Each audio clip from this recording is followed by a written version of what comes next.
오늘 우리에게 선화를 주신 하나님을 찬양하겠습니다. 찬송가 338장 찬양합니다.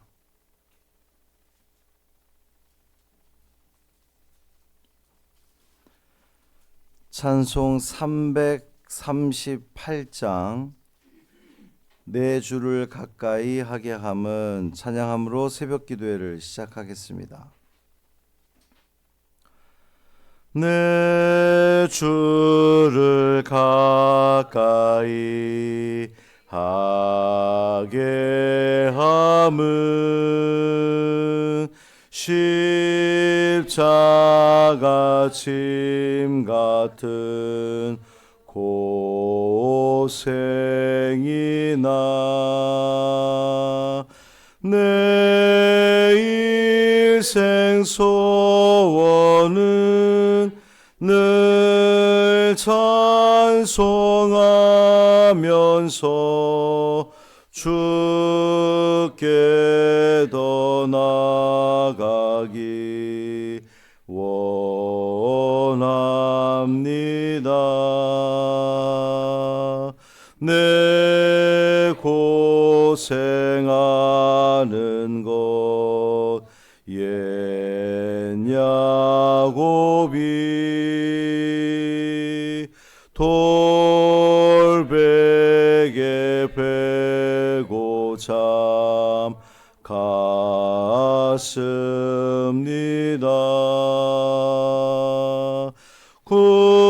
꿈에도 소원이 늘 찬송하면서 주께 더 나아가기 원합니다. 천성에 가는 길 험하여도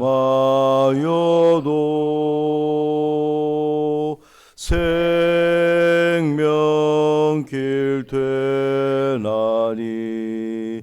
은혜로다.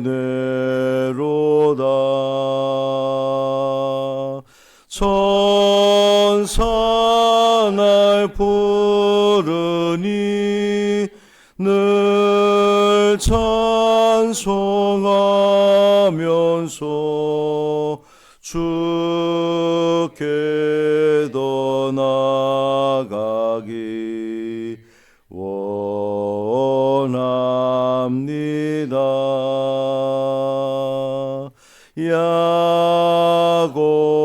야곱이 참게요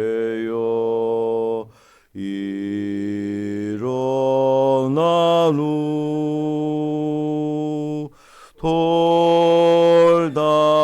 돌단을 쌓은 곳 본받아서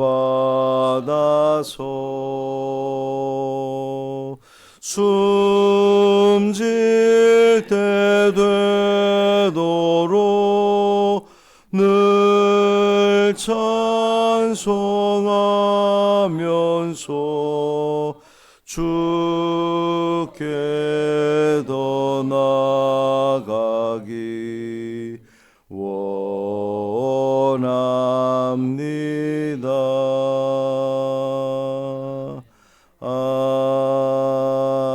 아멘. 사도신경으로 우리의 신앙을 고백하겠습니다.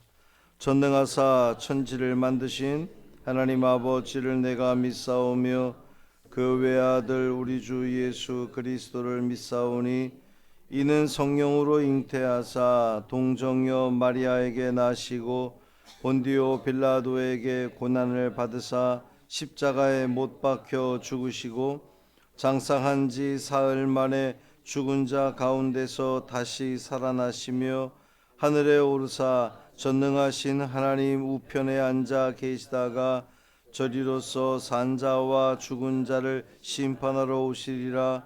성령을 믿사오며 거룩한 공회와 성도가 서로 교통하는 것과 죄를 사하여 주시는 것과 몸이 다시 사는 것과 영원히 사는 것을 믿사옵나이다.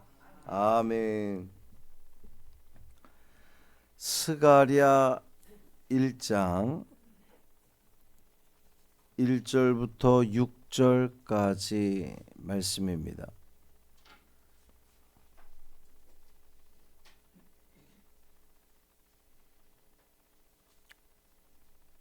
학계 바로 뒤에 스가랴 1장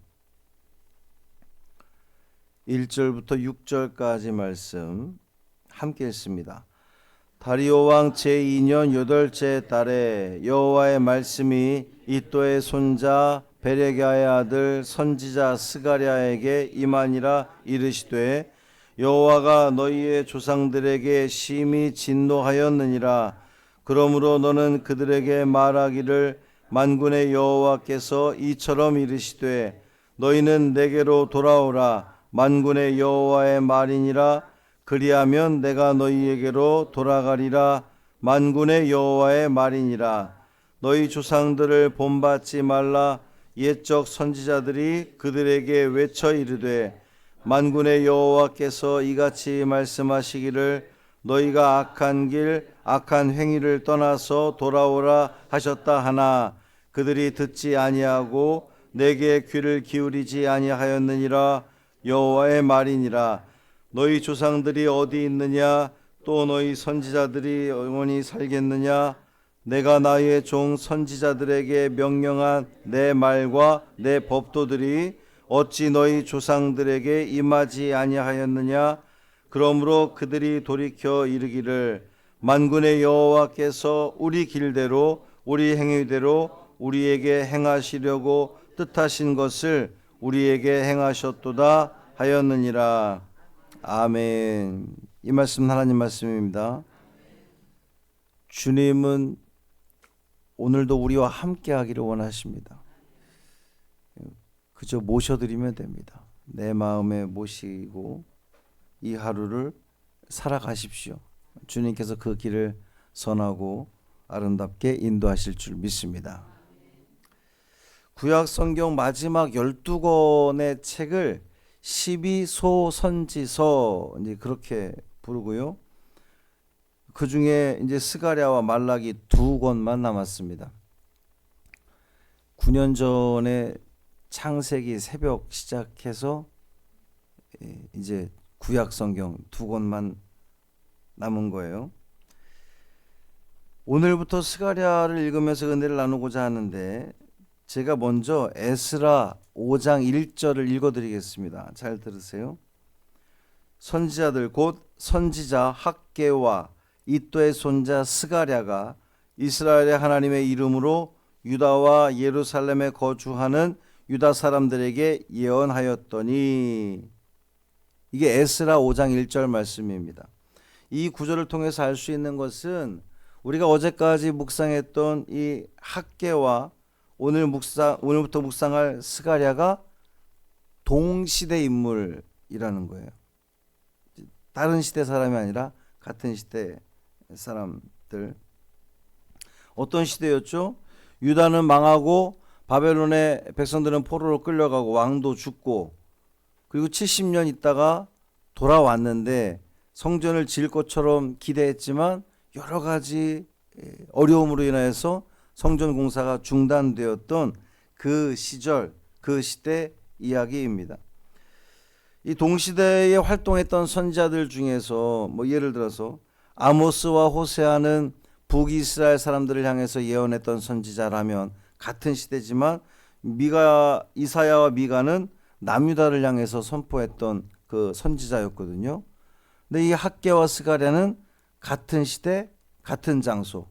예전에는 뭐 누구는 북이스라엘, 누구는 남유다 이런 식으로 달랐지만 지금 이 학개와 스가랴는 같은 시대, 같은 장소에서 활동했던 선지자들이었습니다. 그렇다면 그들의 차이가 있겠죠. 차이가 없는 똑같은 사람을 두 명의 이 예언자를 세우지는 않았을 거 아니에요. 학개는 매우 현실적이고 직접적인 예언자였습니다. 성전을 지어라. 어찌 자기 집만 꾸미느냐. 뭐 이런 식으로 현재의 순종을 촉구하는 그러한 내용이었고, 반면 스가랴는 앞으로 살펴보겠지만 이 스가랴서에는 환상과 묵시가 많이 등장을 합니다. 그래서 이 환상과 묵시를 통해서 미래에 대한 소망을 말씀하시는 예언자가 스가랴입니다. 지금은 비록 초라하지만 하나님 나라의 미래는 반드시 올 것이다 라고 하는 그러한 그 예언의 메시지가 스가랴서에 담겨 있습니다. 그래서 흔히 말하기를 학개는 망치를 들게 한 선지자. 망치 들고 뭐해요? 성전 건축해야 되니까. 망치를 들게 한 선지자가 학개라고 한다면 스가랴는 환상을 보게 한 선지자, 이렇게 표현하기도 합니다. 한마디로 말해서 성전이 재건되고 나라가 회복되는 데 있어서 학개 선지자뿐만 아니라 이 스가랴 선지자의 말씀을 통한 그런 그 회복 역사가, 회복 사역이 있었다는 것을 보면 됩니다. 스가랴라고 하는 이름의 뜻은 여호와께서 기억하신다, 이런 뜻입니다. 스가랴, 끝에 야가 붙으면 야가 그 야훼, 여호와 하나님을 말하는 것인데 하나님께서 기억하신다는 뜻입니다. 백성들은 그 어려운 상황들을 겪어내면서 하나님이 우리를 버리신 거 아닌가라고 하는 그런 생각이 드는데 하나님 말씀하시는 거예요. 스가랴를 통해서 아니다, 내가 너희들을 여전히 기억하고 있다는 그런 그 표현이죠. 2절 말씀 보면 하나님께서 대단히 화가 나셨습니다. 누구에게 진노하십니까? 이스라엘 조상들에게 진노하셨습니다. 하나님이 진노하시면 어떤 일이 벌어질까요? 예루살렘이 무너지고 성전은 불타버렸고 이 백성들은 포로로 끌려가고 말았습니다. 그렇게 나라가 망한 이유가 어디에 있다고요? 하나님의 힘이 약해서가 아니라 백성들이 하나님을 떠났기 때문입니다. 하나님은 그 떠난 백성들을 향해서 계속해서 선지자들을 보내셔서 뭐라고 하시는 거예요? 돌아오라, 돌아와라, 제발 좀 돌아와라, 악한 길을 버려라 말씀하셨습니다. 그럼에도 불구하고 이스라엘은 듣지 않았습니다. 우리는 때때로 이 결과만 보고 슬퍼하죠. 이스라엘 백성들도 그러했습니다. 자기들에게 들려진 그 결과, 나라가 망하고 성전 건축도 잘 안 되고 애를 써봐도 잘 뭔가 그 계속 막히는 것 같은 그러한 상황 속에서 우리에게 희망이 있을까? 현실을 바라보면 낙심할 것 투성이인데 사실은 하나님은 그 모든 일들을 통해서 원인을 보게 하시는 거예요. 우리는 결과만 보지만 왜 잘 안 되지? 왜 잃어버렸지? 뭐가 문제지? 근데 하나님은 그 문제를 통해서 왜 그 일이 너희들에게 일어났느냐를 하나님은 깨우쳐 주기를 원하시는 거거든요. 결국 그것을 원인을 보게 되면 그들이 돌아올 거기 때문에 이제 그걸 하나님은 목적하고 있는 겁니다. 이것이 은혜죠. 무엇이 문제였는지 모르는 게 안타까운 건데 문제가 뭔지를 안다면 그 문제 해결을 위해서 엎드릴 거 아니겠어요? 아니면 돌이킬 거 아니겠어요? 뭔가를 고치려고 애를 쓸 거 아니겠습니까? 그리고 그 문제를 고치고 나면 회복되는 거죠. 이게 하나님의 계획하심입니다. 그러니까 이스라엘에게 닥친 이 모든 고난과 어려움은 하나님께서 하나님의 백성들로 하여금 스스로를 돌아보라고, 돌아본 다음에 그것을 고치게 하기 위해서, 우리 하나님께서 복 주시기 위해서 이 모든 일들을 행하신다는 하나님의 은혜의 사인이다, 이렇게 볼 수가 있습니다.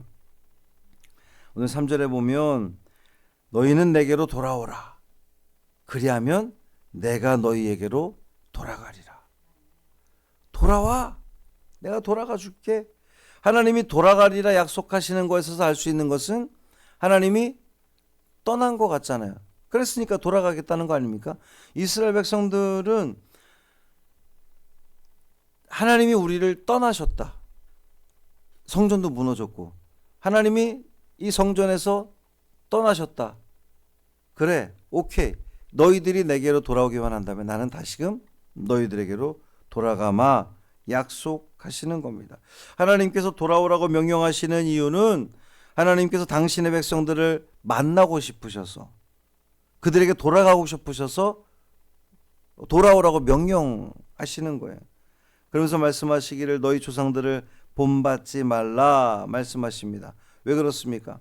하나님은 끊임없이 이스라엘 조상들에게 주의 종 선지자들을 보내셔서 그들에게 돌아오라고 말씀하셨잖아요. 악한 길에서 떠나라. 악한 행위를 떠나라. 돌아와라.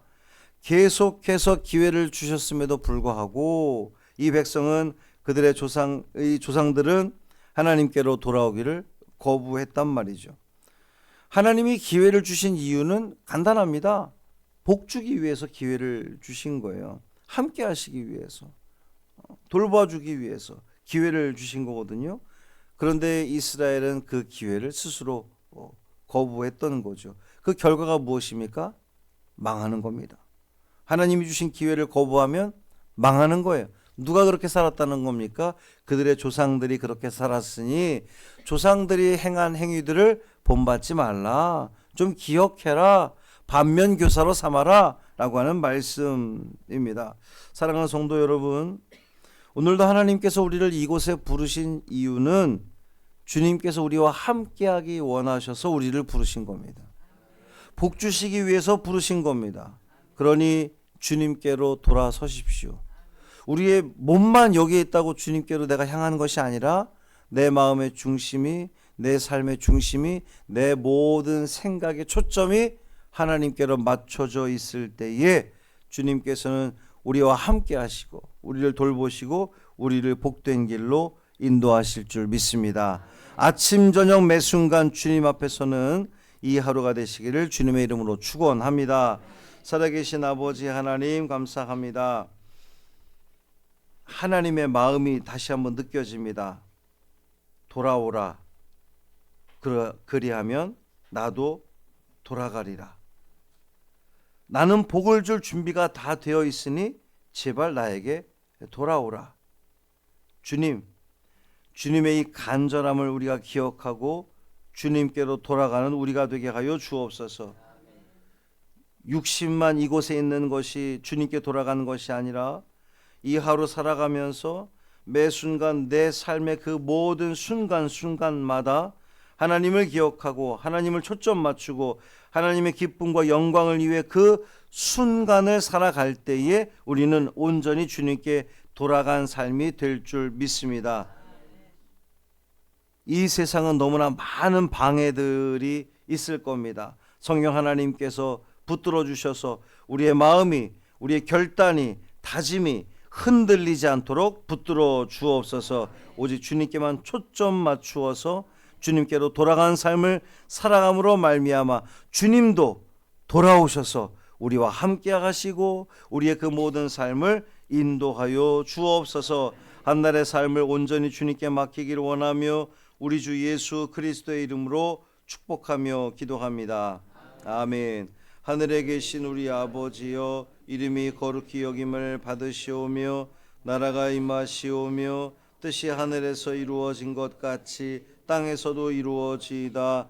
오늘 우리에게 일용할 양식을 주시옵고 우리가 우리에게 죄 지은 자를 사하여 준 것 같이 우리 죄를 사하여 주시옵고 우리를 시험에 들게 하지 마시옵고 다만 악에서 구하시옵소서. 나라와 권세와 영광이 아버지께 영원히 있사옵나이다. 아멘.